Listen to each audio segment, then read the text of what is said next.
Olá, povo de Deus, terça-feira, 4 de junho de 2024, nona semana do Tempo Comum.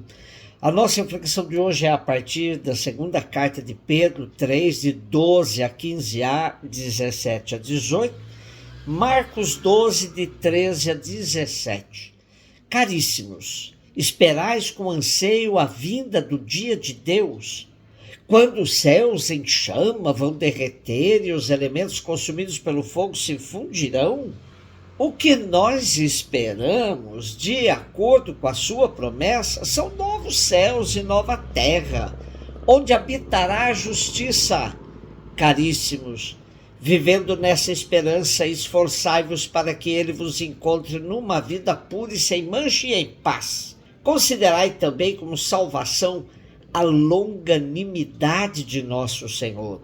Vós, portanto, bem-amados, sabendo disto com antecedência, precavei-vos, para não suceder que, levados pelo engano desses ímpios, percais a própria firmeza. Antes, procurai crescer na graça e no conhecimento de nosso Senhor e Salvador Jesus Cristo.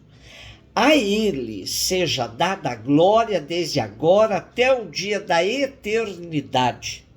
Amém. O texto anterior a este de hoje terminou com a afirmação de que a vinda do Senhor pode ser apressada para que apareçam novos céus e nova terra, onde reine a justiça. Hoje temos uma reflexão sobre o estado do cristão que espera a chegada do dia de Deus.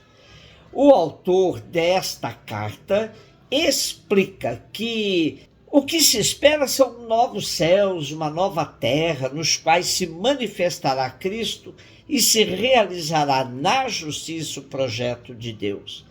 Mas a manifestação do Senhor não se deve aguardar passivamente.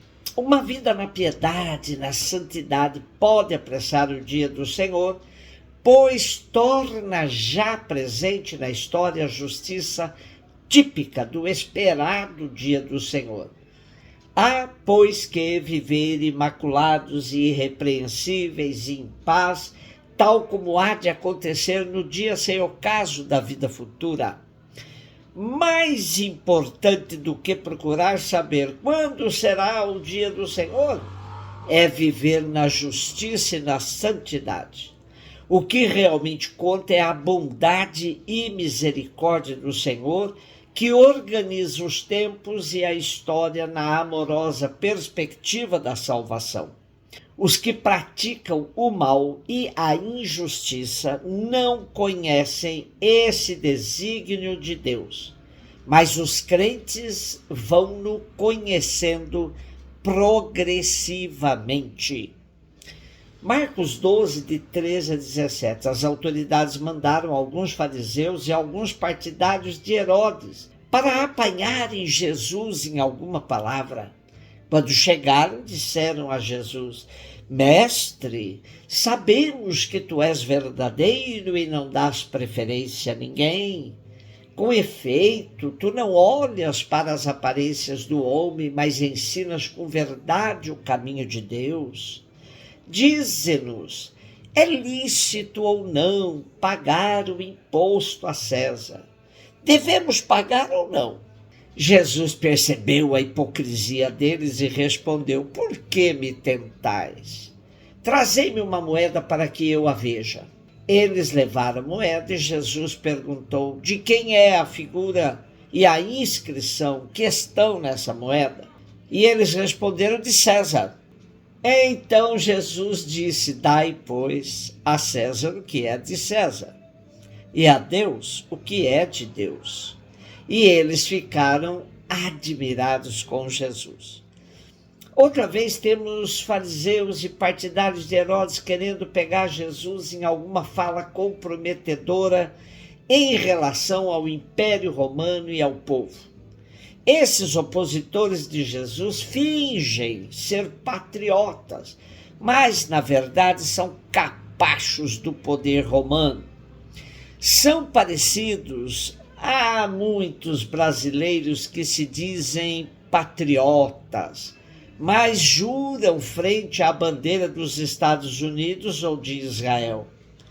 Jesus os conhece por dentro e evita a armadilha que eles criaram e aproveita a ocasião para oferecer um importante critério para a vida.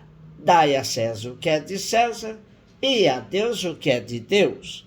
Dessa forma, Jesus evita opor Deus e o Estado, porém não os coloca no mesmo nível.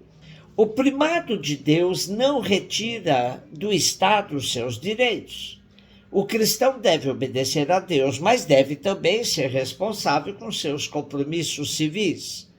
Em qualquer caso, obedece por causa de Deus e não por causa do Estado, porque toda legítima autoridade humana, como afirma Paulo, vem de Deus. Este princípio está na origem da liberdade de consciência, afasta da idolatria do poder, leva a acolher a soberania da Igreja, mas também a autonomia do Estado. Esta mensagem de liberdade surpreende os adversários de Jesus. Ficaram admirados com ele. A opção a fazer não é entre Deus e César, como propõe a armadilha dos fariseus e herodianos. Jesus coloca as coisas nos seus devidos lugares. Esse evangelho de hoje é profundamente pertinente para a nossa conjuntura, onde se dá uma profunda confusão entre religião e Estado. É importante reconhecermos a autonomia dessas duas grandezas, sem misturá-las e sem provocar intervenção de uma na outra. O Concílio Vaticano II nos deu orientações bem precisas por meio da Constituição Gaudium et Spes sobre a articulação entre fé e política, entre a prática religiosa e a participação na vida civil. Diz o texto: não se crie oposição artificial entre as atividades profissionais e sociais de uma parte e de outra vida religiosa. Ao negligenciar os seus deveres civis, o cristão negligencia os seus deveres para com o próximo e o próprio Deus, e coloca em perigo a sua salvação eterna.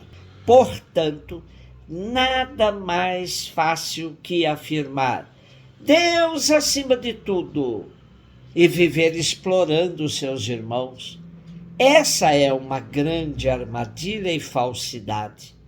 Deus não quis ficar acima, teleguiando aqueles que ele criou à sua imagem e semelhança, e muito menos ficar alheio à nossa história.